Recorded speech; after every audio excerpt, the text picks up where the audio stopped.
Me and my friend, we was walking down the street, in the middle of the street, and we wasn't causing any harm to nobody. We had no weapons on us at all.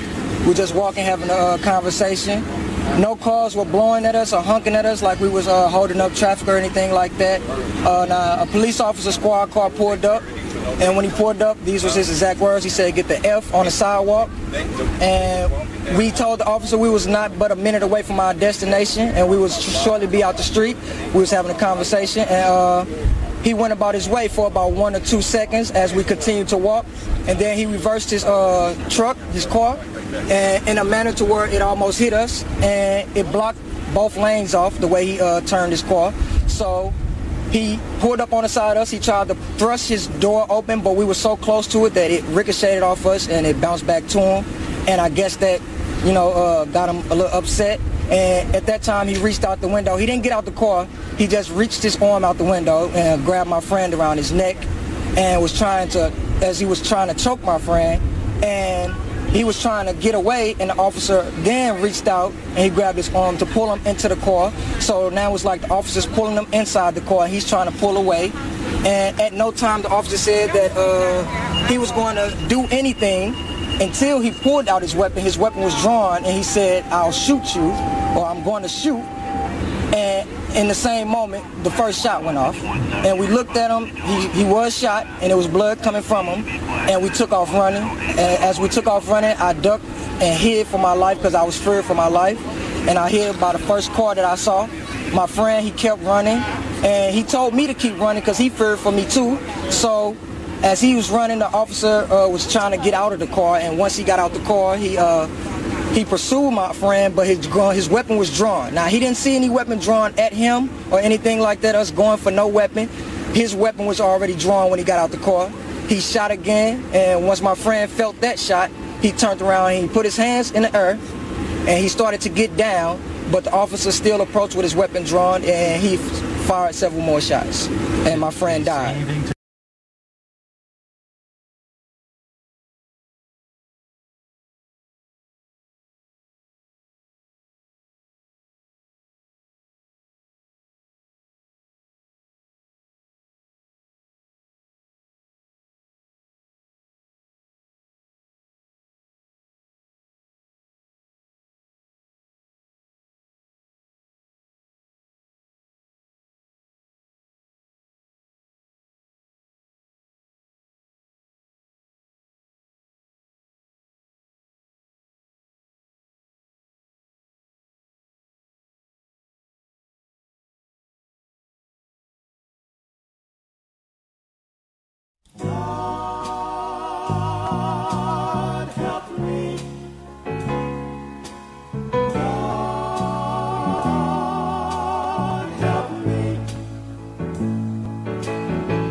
Once more again, your humble servant is calling on your name. I got something I want you to do for me. Help me to inspire those that need inspiration. Let my life be a sign of the coming generation.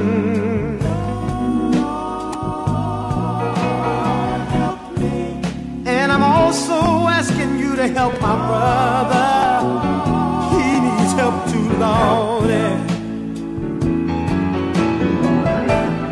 Help him to realize all that God has given.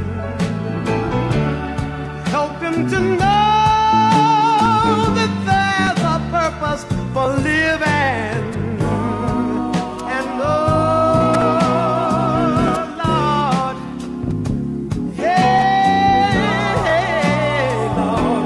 Help me this evening. Help me, help me, help me, help me. Lord, help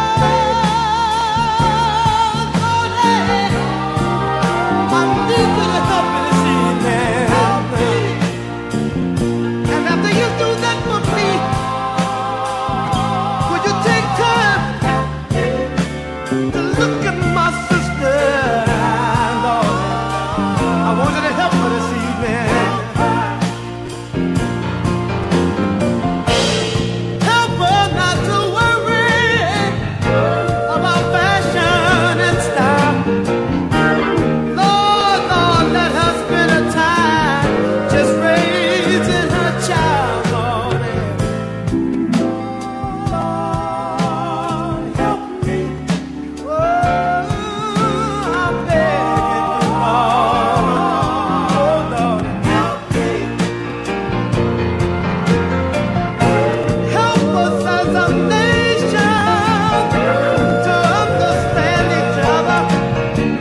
asking you from my heart this evening.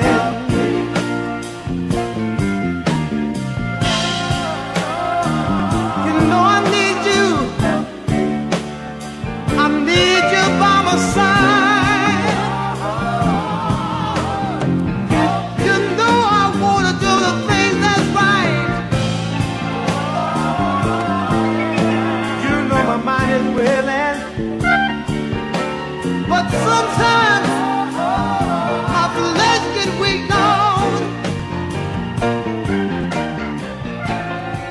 You told me all I had to do is call your name.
inflames the white public against Negroes. The police are able to use it to paint the Negro community as a criminal element. The police are able to use the press to make the white public think that 90% or 99% of the Negroes in the Negro community are criminals. And once the white public is convinced that most of the Negro community is a criminal element, then this automatically paves the way for the police to move into the Negro community, exercising Gestapo tactics, stopping any black man who is on the sidewalk, whether he is guilty or whether he is innocent, whether he is well-dressed or whether he is poorly dressed, whether he is educated or whether he is dumb, whether he's a Christian or whether he's a Muslim. As long as he is black and a member of the Negro community, the white public thinks that the white policeman is justified in going in there and trampling on that man's civil rights and on that man's human rights.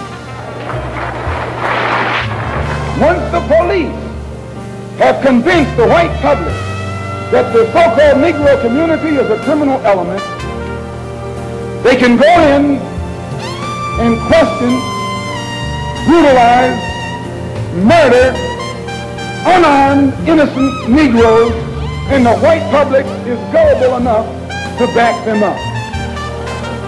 This makes the Negro community a police state. This makes the Negro neighborhood a police state. It's the most heavily patrolled. It has more police in it than any other neighborhood, yet it has more crime in it than any other neighborhood. How can you have more cops and more crime? Why?